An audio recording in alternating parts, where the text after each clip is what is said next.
বেটা, আমার ওষুধটা শেষ হয়ে গেছে। আমার ওষুধটা একটু এনে দিও, কেন শরীরটা খুব খারাপ লাগছে।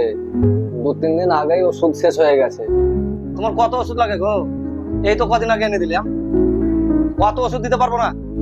তোমার আর একটা ছেলে আছে, ওকে বলো গিয়ে ও ওষুধ এনে দিবে। আমার গাড়ির কিস্তি আছে এই মাসে, আমি আজকে এখন আর ওষুধ বানিয়ে দিতে পারবো না।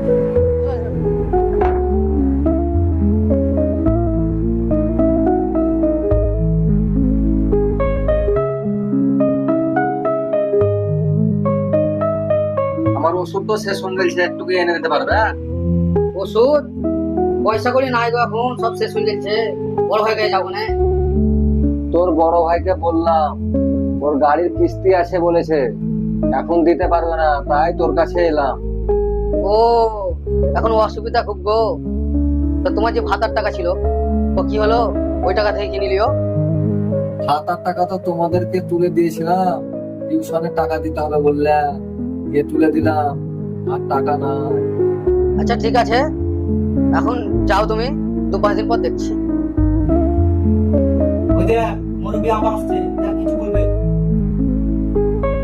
বসে আছো? বসে আছি, কিছু বলবে? আমার ওষুধটা একটু এনে দিও না তোমরা। কত কিসের ওষুধ ওষুধ গো? কত ওষুধ খাওয়া ভালো লাগে? 2 টাকা দিয়ে ওষুধ এনে দিলাম। দাঁড়াও কেন কদিন, তুমি বুঝো না? তোমাকে কি বললাম? হাই রে তোরা বেটা, বাপের 2টা ওষুধ আনার লেগে তোদের কত কথা শুনতে হচ্ছে। তোরা যখন ছোট ছিলি, তোদের একটু কিছু হলেই কোথায় না নিয়ে গেছি, আর তোরা 2টা ওষুধ এনে দিতে পারছি না। তোদেরকে ভাতার টাকাগুলোও তুলে দিয়েছি, তোদের অসুবিধা হলো, 2টা ওষুধ এনে দিতে পারছি না। হাই রে বেটা তোরা।